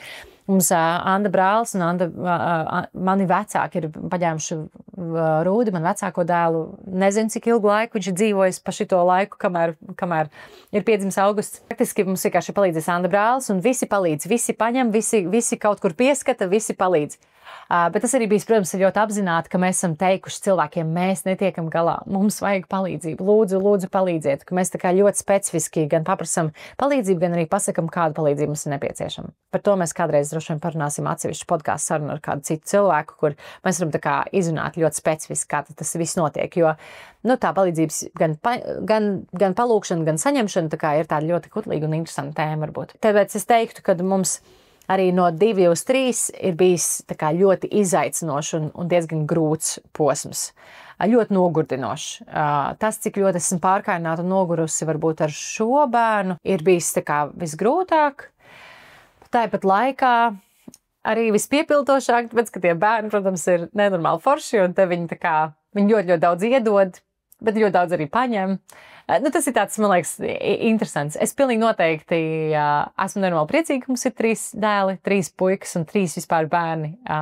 Jūtos ļoti priecīgi, ka mums ir tāds bariņš, un es zinu, ka šis beigsies, un tas ir kaut kas, ko mēs ik pa laikam atgādinām, kad kaut kāds dzīves posms beigsies, un viņi paaugsies lielāki, un tad jau varbūt būs citas problēmas un citas situācijas. Šobrīd vienkārši ir tāds ļoti fiziski intensīvs laiks ar tik maziem bērniem. Jo viņi tomēr ir maziņi. Tad bija jautājums, vai mēs domājam, vai mēs gribam 4. bērnu, to jautāja diezgan daudz cilvēku. Mēs neesam pret 4. bērnu. Man patika, Diana Kītina arī bija rītīgi forši pēcdzemdības stāstos pastāstījis par to, ka viņi nav pret 4. bērnu, viņi patiešām apsvērtu. Bet viņi arī saprot, cik daudz, kas ir nepieciešams, lai to 4. bērnu tā veiksmīgi gan uzaudzinātu, gan arī vienkārši ieviestu sadzīvē kaut kādā ziņā. Un viena no lietām, ko esmu noteikti sapratis, ka, ja mums jau ar 3 bērniem parādījās diezgan pamatīgi daudz vairāk palīdzību un līdz ar to arī daudz lielākas izmaksas, tad mums ir jābūt spējīgiem paņemt vēl vairāk palīdzības, vēl vairāk. Tad daudz kas tā kā atdurās pret finansēm. Tā. Protams, ka bērni nav lēti un bērnu kaut kādas lietas, izglītība un kaut kādas izklaides, ka viss nav lēti un ne visur var ietaupīt, ne visur vajag ietaupīt. Mēs esam sapratuši noteikti to, ka mēs neesam pret 4. bērnu, bet mums noteikti pirmkārt būs vajadzīgs laiks, mēs gribam atpūsties. Mēs gribam bišķiņ noķert to sajūtu, ka mēs tā kā varam aizbraukt 2 ceļojumā un mēs varam vienkārši būt arī katrs pats pa sevi. Līdz ar to noteikti ne tagad. Un jā, tā kā praktiski esam atvērti, bet mums ļoti jāsamanedžē dzīve un lieta. Es gribētu dzīvot mājā ar 4 bērniem, nevis dzīvoklī. Mēs dzīvojam dzīvoklī. Mums noteikti citu mašīnu vajag. Mums jau tagad bija jāpērk jauna mašīna ar 3 bērniem. Mēs nomainījām mašīnu. Tā kā ir ļoti daudz lietas, kas vienkārši prasa tīri tehniski un praktiski, es teiktu. Plus vēl, protams, mēs ik pa laikam, tad, kad tie bērni visi bļauj vienlaicīgi un viņi visi vienlaicīgi grib mani, un viņiem vajag tikai un vienīgi mani un manu uzmanību, tajos mirkļos es pilnīgi noteikti sev uzdod jautājumu, vai es patiešām esmu gatava 4. cilvēkam, kas tieši tāpatās uzvedīsies. Un es neesmu pārliecināta. Man ir kaut kādi brīži, ka es šaubos par savu mentālo veselību un spēju izturēt lietas. Protams, kad ar katru bērnu tā izturēšana paliek arvien, tādām, tu vari izturēt vairāk, kaut kā tā rezistence mazliet bišķi vairāk uztinējās. Bet tas nenozīmē, ka es nepārkārnos un man nav grūti kaut kādās situācijās. Tā kā, es vienkārši šeit uzdod savu jautājumu, vai es patiešām esmu gatava 4. cilvēkam, kuram ļoti mani vajag un citreiz vajag tikai un vienīgi mani. Vai es citiem ieteiktu 3 bērnus? Depends. Vienkārši godīgi jāsaka, kad cerams, ka cilvēki, kuriem ir jau tā kā vairāk par 2 bērniem, ka tās attiecības ir diezgan spēcīgas, jo tas ir, vismaz mūsu gadījumā, man liekas, protams, ka mūsu attiecības palikušas arvien bagātākas un spēcīgākas ar katru bērnu, bet arī daudz jaunu izaicinājumu parādījušies, vai arī vienkārši tiek uzspīdināts prožektors uz tiem izaicinājumiem, kuri tur ir bijuši visu laiku, viņi vienkārši mēs viņus neesam atrisinājuši. Es teiktu tā, ka 3 bērni jau tīri kā attiecībās jau ir... man liekas, ka ir jābūt ļoti spēcīgai savienībai, lai to tā veselīgi un normāli izdzīvot, jo es pilnībā saprotu, kāpēc cilvēki šķirās. Mēs nešķiramies, bet es vienkārši tiešām saprotu, ka vienkārši nav vienmēr super viegli. Līdz ar to, 3 bērni, es teiktu, ka tikai tad tiešām, ja tu patiešām jūties, ka jūs kā ģimene spējat gan, protams, arī finansiāli var izštukot, vienmēr izštukot, bet vairāk par to, ka jūs spējat tiem bērniem dot, kas viņiem nepieciešams, un spējat būt laba tā savienība, ka jūs varat iedot viņiem tādu spēcīgu un pamatīgu ģimeni.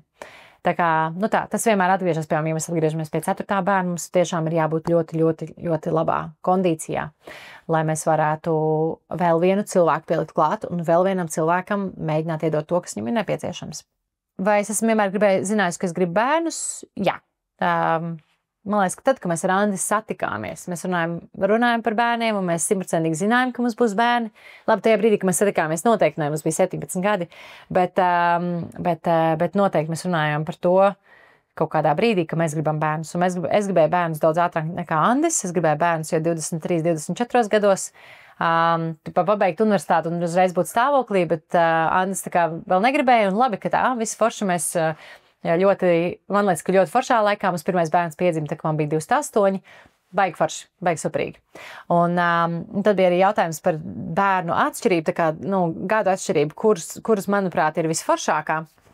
Un nav jau tā, ka man ir šausmīgi daudz ko salīdzināt, man ir tikai 2 atšķirības no 1. uz 2. un 2. uz 3. Tā kā es nezinu, varbūt ir kaut kādas vēl, ir arī tās, piemēram, kad ir super tuvu vai super tālu tās atšķirības. Tās man nav. Man ir atšķirība 4,5 gadi un 2 gadi. Un es teikšu godīgi, tā kā 4,5 gadi bija daudz vienkāršāk. Mums šobrīd ir 2 gadi starpā, un no vienas puses, es redzu, ka viņi ir vistuvāk, un iespējams viņi būs pat tuvāki viens ar otru tādās attiecībās. Šobrīd nē, tāpēc, ka viņš ir vēl maziņš augusts, bet es domāju, ka redzēs, kā tās attiecības attīstīsies, bet tīri no tā praktiskā, it īpaši sākuma posmā, 4,5 gadi bija daudzreiz vienkāršāk. Man liekas, ka tas bija rītīgs sweet spots. Rūds nebija pārāk liels, lai tā kā viņš būtu pilnībā pieredzis dzīvot viens pats, viņam nebija 7, 8 gadi. Tad jau viņš tā kā apzināti zina, ka viņš viens pats. Viņam bija pietiekoši viegli pieņemt brāli, jo viņš arī gribēja brāli. Bet tāpat laikā es varēju atstāt viņu ar mazo bēbīti vienā istabā. Ar 2. un 3. bērnu tā nebija. Man pilnīgi noteikti bija jāņem līdzi viens uz toleti, tāpēc, ka tas 2-gadnieks ir neparedzams un 2-gadnieks var nodarīt pārzīdenītim. Tā. Un mums ir bijuši situācija, nevienam pār nav nodarīts, bet ir bijuši situācijas, kad saprot to, ka tas ir ļoti bīstami, un noteikti tagad jau ir citādāk, augusts jau ir paaudzies, un arī Paulam 3 gadi, līdz ar to tas arī ir bijis citādāk, bet tas sākuma posms bija izaicinoši. Es biju ļoti, ļoti priecīga, ka mums Pauls gāja dārzņā, viņam ļoti patīk dārzņā, viņiem visiem patīk ļoti dārzņā, un viņš gāja dārzņā. Līdz ar to es varēju tomēr visu dienu nebūt vaiprātīgā stresā par to, kad vidējais bērns netīšām nositīs vai nodarīs pāri tavam jaunākajam bērnam. Tā kā tas ir mums ir tādas atšķirības, un es teiktu, ka 4,5 bija īstenībā tik forši. Tā kā, ja mums kādreiz būs 4. bērns, tas noteikti nebūs. Mums nebūs 2 gadi starpā, mums nebūs 3 gadi starpā. Es domāju, ka tur būs vienkārši vairāk, ja mēs izdomāsim kaut kādā brīdī. Varbūt mēs izdomāsim, ka mēs gribam dzīvot tikai sev un sākt, ieguldīties sevī un braukt ceļojumos 2. Es nezinu, redzēs. Un tad bija, man liekas, ārprāts, labi, es esmu jau aizpļāpājusies, un es domāju, ka te mēs varam uztaisīt kādas 15 epizodes atbildot uz šiem te visiem jautājumiem, bet viens no jautājumiem bija par dusmām un par to, vai es dusmojos uz bērniem vai kā es varu kontrolēt dusmas, un es ļoti, ļoti ceru, ka man caur šo podcastu sanāks normalizēt tā kā pilnīgi visas cilvēka būšanas, tā skaitā arī dusmas. Dusmas ir normālas emocijas. Es zinu, ka dusmas tiek iekategorizētas kā vienkārši briesma emocija un aptuveni no viņas ir jāatbrīvojas. Tā nav taisnība. Protams, atkarīgs no tā, ko mēs darām ar savām dusmām. Mēs ar dusmām varam nodarīt ļoti, ļoti daudz ļaunu un pāri, un es arī esmu nodarījis ļoti daudz ļaunu un pāri ar savām dusmām, gan vīram, gan bērniem, gan arī citiem cilvēkiem. Bet par to, vai es dusmojos uz bērniem, protams, ka es dusmojos uz bērniem.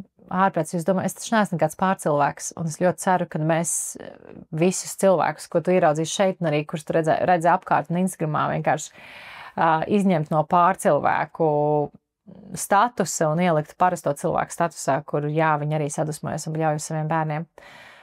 Tas, ko es esmu sapratusi, vienīgais, ko es varu izdarīt kaut kādās situācijās, kuras saprotu, Dievs, tas viss tik slikti, kāpēc tik šausmīgi sabļauj, ir atvainoties. Tas ir kaut kas, ko mēs praktizējam ar vīru. Mēs vienmēr bērniem atvainojamies un atzīstam savu kļūdu. Tas ir kaut kas, ko varbūt mēs neesam tā pieredzējuši daudz, tāpēc, ka vienkārši tā ir tāda paudze, un es nezinu, manai omai, man liekas, tāda faila vienkārši nav, kā varētu atvainoties bērnam. Tas taču mainīs hierarhiju, vai ne? Un es nevienam neko nepārmetu. Tas vairāk par to, ka es vienkārši saprotu to, ka es neesmu to varbūt tik daudz pieredzējis, un tā ir ļoti jocīga lieta. Sākumā ir īpaši, bet mēs esam iemācījušies, ka ja mēs izdaram nepareizi vai neforši, un, nezinu, paraustam bērnu aiz rokas, vai viņu pieturam, vai kaut kādās situācijās apļaujam, tad mēs atvainojamies. Mēs pieejam un pasakam, nevis piedod, ka es tā izdarīju, tāpēc, ka tu man izdarīji šito, bet patiešām īstu atvainošanos, ka piedod, ka es tā izdarīju, mammai tā nevajadzēja darīt. Un es nepareizi izdarīju, ka es sabļauju uz tevīm.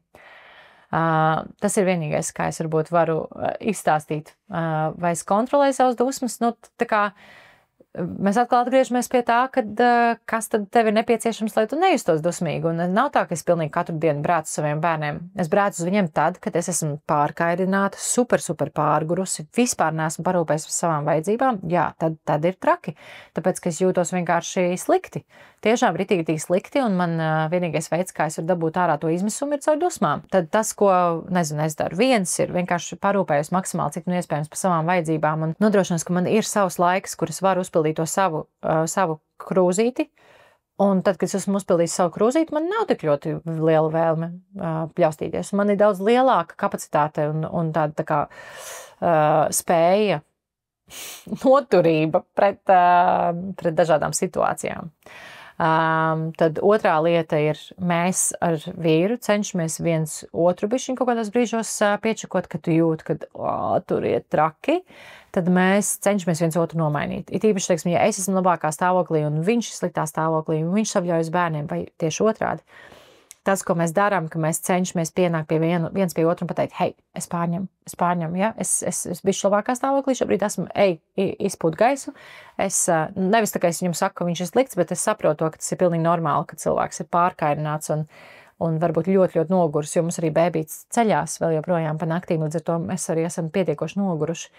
Un tad vienkārši cenšamies viens otru bišķi tā kā piesekt situācijās. Un tad, protams, ir vispār atvainošanās viens otram, lai arī, kad bērni varbūt redz, ka mēs ar vīru spējam atvainoties viens otram, arī pat, ka mēs sabļaustamies, jo mēs arī bļaujam viens uz otru. Protams, ka mēs esam normāls pāris, mēs arī strīdamies, vakar sastrīdējāmies. Bet strīdā, man liekas, ka viena no svarīgākajām lietām, ka bērni pieredz, kad strīds beidzās nevis ar to, ka vienkārši mēs kaut kur izgaist un Dievs, kas notika, bet ka viņi pieredz, ka mēs spējam atvainoties viens otram un ka viņi redz, ka mēs tā kā atnākam viens pie otra atpakaļ. Mēs samīļojamies un mēs esam atpakaļ kopā. Par to droši mēs parunāsim varbūt ar Anti bišķi vairāk un tādā atsevišķā sarunā, bet tas ir kaut kas, ko mēs gribam rādīt bērniem, lai viņi pieredz to, bet arī tas, ko mēs darām, cenšamies ar bērniem.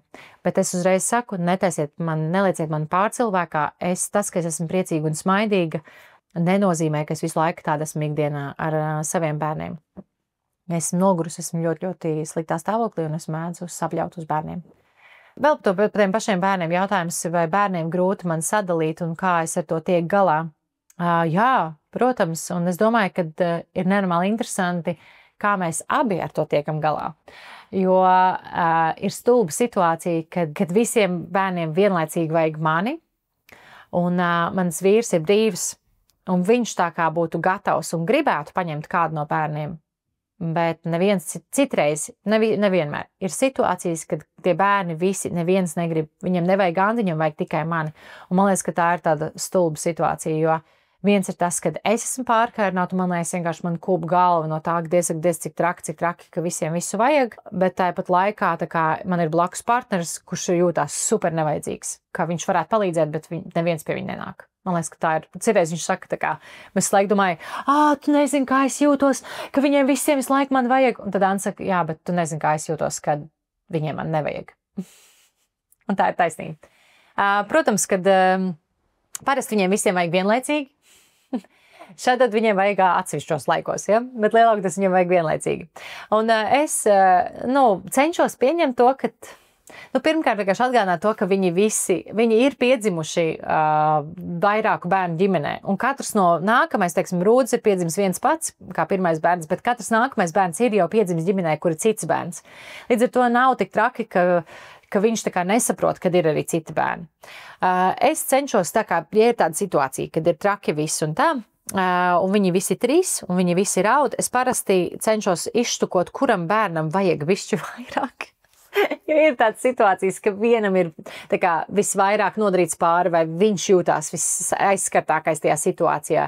Un tas nenozīmē, ka jaunākais vienmēr saņem. Es tiešām citreiz velku robežas ar vidējo un mazo bērnu, un es turu klēpī savu 7-gadnieku un saku, tik grūti, ka tā ir. Cik stulbi, ka tavs brālis tā izdarīja. Tas, ko es mācu, cenšos kādās šādās situācijās arī skaļi verbalizēt to, ka nē, Pauliņ, tagad es tev nevaru paņemt klēpī, tagad klēpī sēž Rūdis, Rūdim ļoti vajag mammu, un tagad tev būs jāpagaida. Lai tas lielais bērns arī šeit jūt, jo lielākoties jau tas lielais dabūna pa ķesku par to, ka viņš kaut ko ir ne tā izdarījis, jo viņš ir vislielākais un viņš teorētiski saprot. Interesanti droši vien ir tas, kad ir kaut kādas daudz situācijas, kurās es risinu tieši vidējā un lielā bērna lietas un pagaida tieši mazais bērns. Kaut gan viņš varbūt ķerās pie kājas un raust un kliedz un raud, bet ir tās situācijas, kur tu saproti to, ka tev ir jārisina tie lielie bērni vairāk nekā tas maziņais. Jā, tā kā es to nemenedžēju, es nezinu, grūti, šausmīgi grūti ir sadalīties, un kad tu saproti to, kad bieži vien sanāk tā, kad kādam bērnam pietrūkst. Vienmēr kādam pietrūkst. Visiem nevar pietikt ar vienu cilvēku. Tā. Un tas, ko mēs cenšamies ar Andi, mēs cenšamies saviem bērniem taisīt tādus mazus randiņus. Man tas nesnāk šausmīgi bieži, un es nevaru teikt, ka es katru nedēļu aizēju randiņā ar katru bērnu. Bet man ar maziņo bērniņu bebīti ir diena, kad mums ir tikai 2 laiks un mums nav auklītes, mums nav nekā cita, mēs vienkārši esam kopā. Tad es cenšos arī ik pa laikam tomēr paņemt šīs randiņu dienas gan ar vidējo, gan ar vecāko bērnu, un tad mēs darām tās lietas, kas viņiem ir svarīgas, kas viņiem patīk. Tad vienīgais nepiedalās neviens cits. Tāpēc ir svarīgs komponents, ka ir tā auklīte, kas paņem to mazo bebīti, jo ja man visur būtu jāierodās ar mazo bebīti, tad lielais puika noteikti nebūtu priecīgs, jo viņš negrib darīt lietas, kas ir saistīts ar pastaigāšanos, jo mazais bebīts guļ. Viņš grib varbūt iespējams sēdēt, spēlēt spēles un manīm pļāpāt un lasīt grāmatas, un mēs reiz kaut ko zīmējam, un esam vienkārši randiņā viens ar otru spēlēm spēles daudz. Tā. Tā kā tas ir tas, kā mēs cenšamies risināt, ka tad, kad mums ir iespēja, tad mēs cenšamies to viņa tās krūzītes uzpildīt, lai tajos brīžos, kad mums nav iespēja, ka tās krūzītes nav tik šausmīgi tukšas, jo tad ir bišķi vieglāk, kad ja mēs esam uzpildījuši tās krūzītes tiem bērniem, tad tās situācijas nav tik akūtas un tik trakas, bet mēs viņus dalām un dalām dažādās kombinācijās. Mēs, piemēram, braucu uz veikalu, braucu ar vienu bērnu, un tad mums ir tā kā īpašais laiks, ka mēs braucam 2 uz veikalu. Tā, kā liekas smieklīgi, bet pilnīgi noteikti pietiek ar to.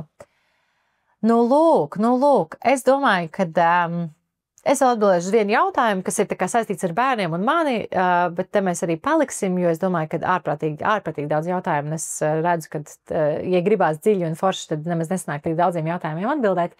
Bet bija jautājums par to, ko es ar tagadējo pieredzi darītu citādāk pirms bērniem. Es par to domāju, un interesantā sajūta ir, ka es saprotu, ka es īstenībā ārkārtīgi daudz ko nemainītu, jo mēs ar Andi esam dzīvojuši daudzās vairākās valstīs, mēs esam ļoti daudz ceļojuši, mēs mācījāmies Amsterdamā, mēs ļoti daudz viskaut kur esam bijuši un ļoti daudz esam izdauzījušies un izballējušies un piedzīvojuši pirms mums piedzima bērni. Mums piedzima bērns, tad, kad mēs bijām kopā jau 10 gadus.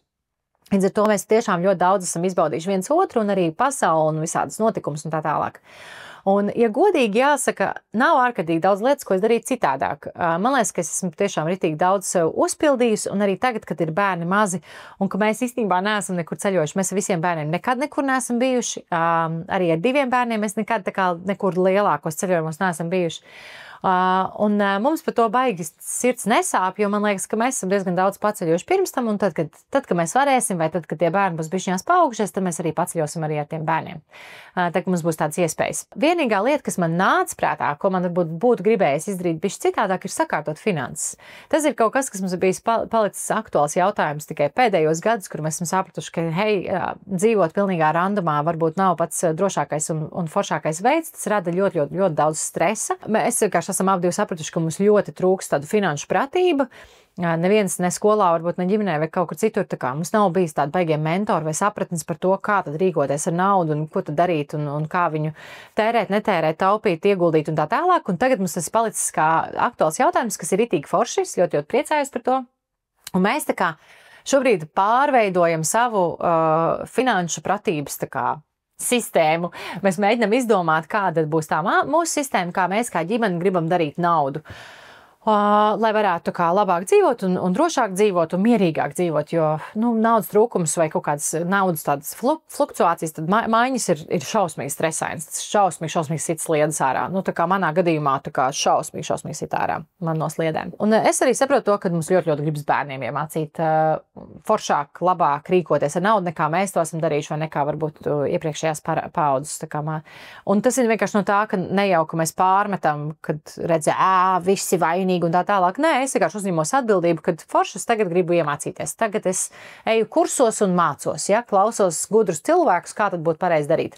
Bet es noteikti domāju, ka tas būtu bijis ritīgi forši, ka mēs varbūt to ātrāk būtu atrisinājuši, kad varbūt mums ar daudziem maziem bērniem nebūtu jāiet cauri tādiem stresiem, kas ir saistīti ar naudu, tāpēc, ka mēs vienkārši neesam mācējuši kaut ko darīt vai neesam zinājuši, vai arī vienkārši neesam nekad baigi interesējušies. Pārējais viss, ja godīgi, nevaru neko teikt. Mēs ar Andu esam gan bijuši ļoti daudz kopā, gan arī ļoti attīstījuši viens kopā un viens katrs pats par sevi. Esam visādas projekts inčīgas taisījuši un visu kaut ko esam strādājuši un darījuši. Mēs esam ceļojuši, mēs esam dzīvojuši ārzemēs, mēs esam daudzās valstīs patiešām pabijuši un padzīvojuši. Tā, es teiktu, tāda diezgan bagātīga forša dzīves, ļoti priecājos par to. Vienīgā lieta, kas man nāk prātā, ka varētu mainīt to, un arī par naudu mēs noteikti parunāsim vienā no podcastu sesijām kopā ar manu draudzeni Elīnu Pelčeri. Tā, es domāju, ka šodienai es likšu punktu. Man arī jāiet ir paņemt mans bēbītis. Bēbītim beidzās auklīte, un paldies, ka tu biji un šeit klausījies. Šī bija brīvā mikrofona saruna, kurā es solo vienkārši patarkšķēju, bet es ļoti ceru, ka noklausies varbūt daļu vai pat visus, nezinu, kur tu esi vai neesi šajā visā podkāstā, vai dali pa daļām, jo tas tāda arī ir iespēja. Es ceru, ka tu noķēri to sajūtu, kas ir tas, kas būs šis podcasts māsība, un, kad mēs mēģināsim līgst iekšā dziļumos un būt atklātiem un ievainojumiem un atvērtiem kaut kādā ziņā un mēģināt normalizēt varbūt ļoti daudz dažādus veidus, kā mēs daram lietas. Šobrīd, kā es teicu, es beigšu, sagatavošu noteikti droši vien kādu citu vēl atsevišķu podcastu sesiju, kuras varu tā papļāpāt un izrunāt. Ja jums gribēsies un interesēs, to es noteikti uzzināšu. Bet šobrīd es jau gatavošos nākamajai savai sarunai. Ceturtdien šajā nedēļā jau dodos pie sava pirmā viesa un vieses. Un es ļoti priecīgi tiešām gribu sagatavoties mūsu sarunai, jo būs baigi jaudīgi. Paldies, ka klausījies. Es ceru tevi redzēt un satikt vēl kādā mūsu podcastu sesijā un uz tikšanos.